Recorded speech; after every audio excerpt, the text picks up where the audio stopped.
지금 개딸들한테는 노무현이고 문재인이고 없습니다. 오직 이재명 아버지가 아니고 신적인 존재가 돼가는 것이 아니냐. 삐딱선이 탔다가는 거의 개딸들한테 맞아 죽을 것 같은. 노무현의 사위인데 이번에 배치단 자 있죠.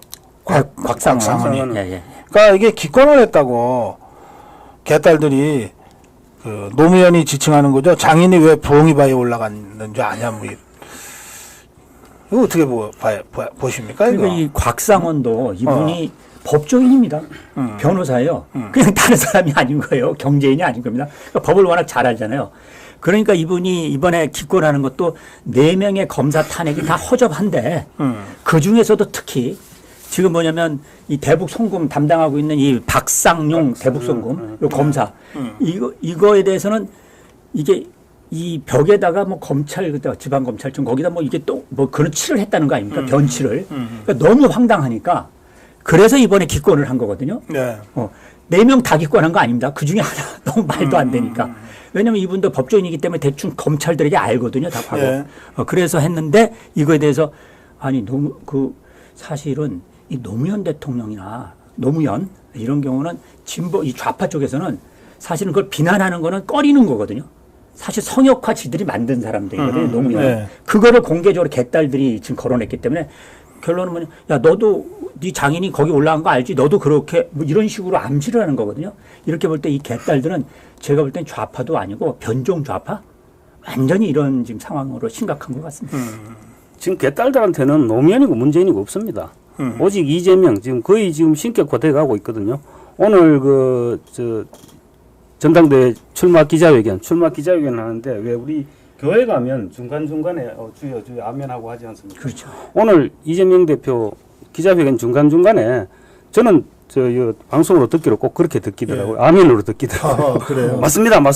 이런 게 계속 뒤에 개딸들의 포함이 나오는 거예요. 그래서 지금 그 정도로 지금 이재명은 아버지가 아니고 개딸의 아버지 아니고 제가 볼 때는 거의 신적인 존재가 돼가는 것이 아니냐 이런 느낌을 받았습니다.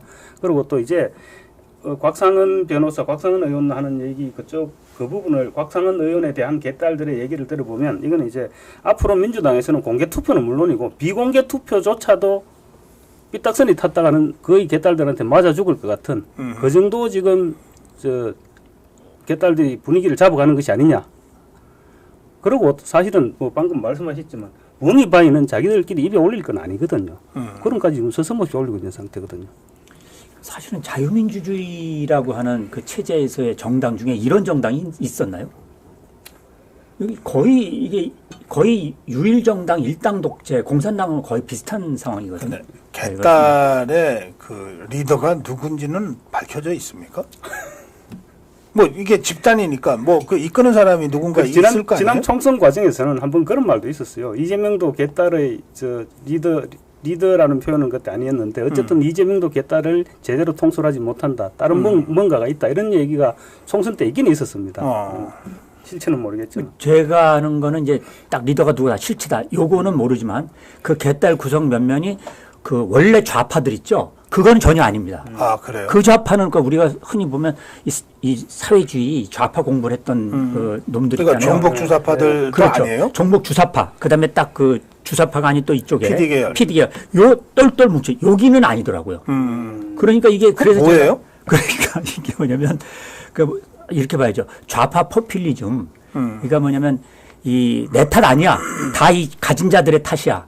자본가들의 탓이야. 흔히 이제 그런 것에 이 빠져 있는 그 사이비 사교 집단 같은 그런 그런 겁니까? 그렇게 봐야 되는 거죠. 그런데 거기에 좌파 의식이라고 하는 우리 이제 포퓰리즘 있잖아요. 다 남 탓이고 재벌 탓이고 뭔 탓이고 하는 주로 이제 보면 이제 민노총에도 그런 거 많이 있는데 사회주의 학습을 안 했지만 그렇게 사회를 늘 불만이고 사회에 뒤집어 엎으려고 하고 뭔가 이런 집단들 그것이 확실한 것 같습니다. 그러니까 이거는 이념적으로도 통제가 안 되는 거예요. 오로지 맹목적인 거죠. 그러니까 이게 아까 말씀하셨듯이 뭐 얘기하면은 할렐루야 뭐 이런다는 거. 그러니까 이게 종교적으로 가는 게 그런 거예요. 할렐루야를 한 건 아니죠. 할렐루야 한 건 아니고. 네, 그 타이밍에 그런 맞습니다 이런 식의 중간중간 맞습니다. 고함 소리가 나오고 이러는 거예요. 그런 것이죠. 그러니까 그래서 제가 이제 변종이라고 하는 말을 썼던 그런 이런 세력이 어쨌든 세력이잖아요. 실체가 있는 세력이죠. 네. 또 정치인들이 제일 두려워하는 세력이잖아요. 이런 세력이 정치판에서 실체적으로 존재하고 힘을 행사하고 있잖아요. 그러면 이게 한국 정치는 이제 다 죽었네. 그래 지금 사실은 예. 지금까지 이런 이런 팬덤은 이 팬덤이라고 말하기조차 민망한 그런 현상입니다. 그런 네. 현상인데 이 부분을 만약에 이제 이재명 대표가 어떤 신상의 변화가 생겼다. 사법적으로 어떤 처리가 됐다. 그러면 또 이 사람들이 또 누군가 또 세울 거거든요. 아하. 분명히 누군가 세울 겁니다. 누군가 세워서 자기들의 목표를 달성을 하려고 할 것인데 글쎄 이런 사람들이 계속 득세하는 이상 한국 정치는 뭐 죽었다고 말할 수는 없죠. 그리고 다른 그 반대쪽에 또 국민 유권자들도 그만큼 있으니까 그만큼 각성을 시켜나가는 과정이 될 수도 있겠죠. 좋은 방향으로 생각하면. 예, 제가 좀 지적을 좀 해보면요. 우리가 무슨 이제 가두 시위나 거리 집회를 하잖아요. 그러면은 이상하게 갑자기 시민들이 참여해서 과도하게 과격하고 막 부시고 막 일반 서민들 가게를 막 유리창을 깬다든지 이런 사람이 있거든요. 운동권은 그렇지 않습니다. 아주 체계적으로 이렇게 전투경찰로 싸움을 싸웠지.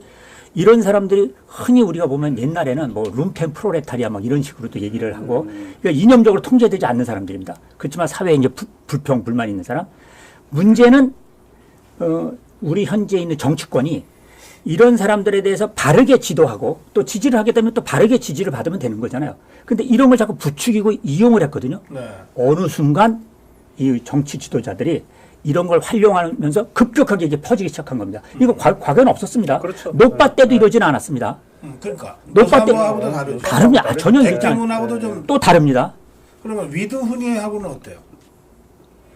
위도훈이는 아직까지 아직은 뭐 제가 잘 드러난 바가 잘 없으니까. 예. 위도훈이는 전혀 제가 파악을 안 위드훈이하고도 좀 다르죠. 저는 이제 좌파 쪽이니까 위도훈은 잘 모르겠고 그래서 제가 이념적으로 통제되지 않는 그 좌파 이념하고 똘똘 뭉친 것도 아닙니다. 근데 문제가 이걸 자꾸 정치권이 활용하잖아요. 그러니까 이 사람들이 정치를 경험을 하는 겁니다. 이게 사실은 조금 저 박근혜 대통령 탄핵 그때부터 조금 생기기 시작해가지고 이렇게 지금 급격히 늘어나는 게 정치권이 이걸 조정하고 있습니다. 이걸 이재명이 적극적으로 아주 잘 활용하고 있죠. 그래서 이게 어떻게 보면 감염되고 오염되면서요. 이게 막 확장되고 있는 거거든요. 깨진 유리창 있죠. 유리창 하나가 다 깨지게 되는 악화가 양화를 구축하는 한국 정치만의 독특한 지금 상황이라고 보실 수 있습니다. 이거는 그래서 저러다 말겠지로 할 얘기는 아닌 것 같아요. 예, 그렇습니다. 매우 심각한 우리 한국 정치의 암적 존재, 예. 아주 심각한 문제. 그런데 제거하기도 쉽지 않은. 그렇습니다.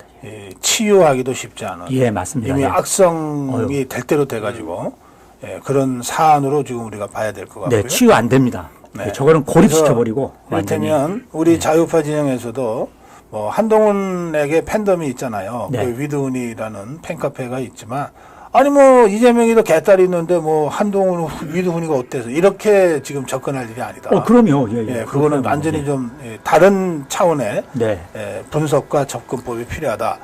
이렇게까지 제가 말씀드려 놓고 네. 이제 마지막 7자 토크 여러분께 내드리겠습니다. 이 개딸한테 여러분 지금 한마디 하신다면 뭐라고 말씀하실 거냐? 이렇게 따져. 이 개딸한테 한마디 하실 거면. 근데 아무리 개딸이라도 진짜 개는 아니거든요. 예. 사람이니까 예. 비속어나 욕설은 쓰지 마시고 품격 있게 7자로 여러분들 생각을 전해주시면 좋겠습니다. 7자입니다. 자, 저는 뭐 정치학자로서 굉장히 관심 가는 연구 주제 중에 하나입니다. 이 개딸 현상 이거 좀 제대로 아마 한번 정치학자들은 논문을 제대로 한번 써볼 만한 그런 현상이 아닐까 싶습니다. 아까 이미 얘기가 나왔습니다만 노사모나 박사모 박근혜 대통령 팬클럽 박사모 또 대깨문 또 지금 위드훈이 뭔가 좀 다른 뭐가 있어요. 그 부분이 어떻게 같고 어떻게 다른지 이런 것들을 학문적으로 분석할 필요까지도 저는 있다 그렇게 생각합니다. 자 들어주세요. 7자 토크 7자 토크 자 여러분도 함께 해주시기 바랍니다. 본인 걱정이나 해. 숭배 우상화 안 돼. 네, 본인 걱정이나 해. 사실 지금 개딸들은 이재명을 아버지 이상으로 지금 추앙하고 있잖아요. 추앙하고 있는데 집에 가서 집에 계시는 아버지나 아니면 가족들, 뭐 남편들, 자식들한테 그 정도 너그러운 마음을 가지고 대해주는지 그거는 모르겠고 이재명의 아버지가 더 앞서지 않을까요? 그러니까 예. 제가 생각할 때는 그렇고 그 부분은 그 부분인데 지금 얼마 전에는 또 우리 아버지 변호사비 없으니까 우리 책 좀 사주자 이래가지고 좀 대대적인 책 사주기도 하고 있지 않습니까? 아, 김혜경. 예, 김혜경 책 뭐 7, 8년 지난 책입니다. 말도 안 되는 책인데. 그래서 이재명 지금 재산이 얼마인지 이 사람들 아는지 다들 알겠죠? 30억이 넘습니다. 아, 그래요? 지난해 올 초 기준으로 31억 얼마가 그렇습니다.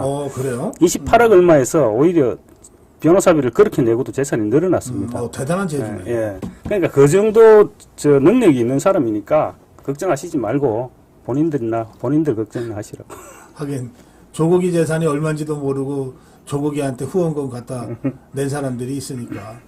자, 숭배 우상화 안 돼. 예. 지금은 제가 볼 땐 요 바늘구멍 있죠? 그런 것 정도라도 합리적인 비판을 이재명한테 한다? 그럼 객관적인 비판, 객관적인 사실이죠. 팩트. 이거 가지고도 이재명 비판한다? 이런 모든 것에 대해서 일체 귀를 닫고 있거든요. 맹종, 맹신, 맹동. 이런 집단으로 지금 전락돼 있습니다. 뒤늦게 이제 거의 종교적 수준이거든요. 그러니까 이 맹종, 산맹하고 숭배 우상화 이것만큼 빨리 깨어나라. 이건 안 된다. 이런 그 건의를 드리고 싶습니다. 알겠습니다. 네.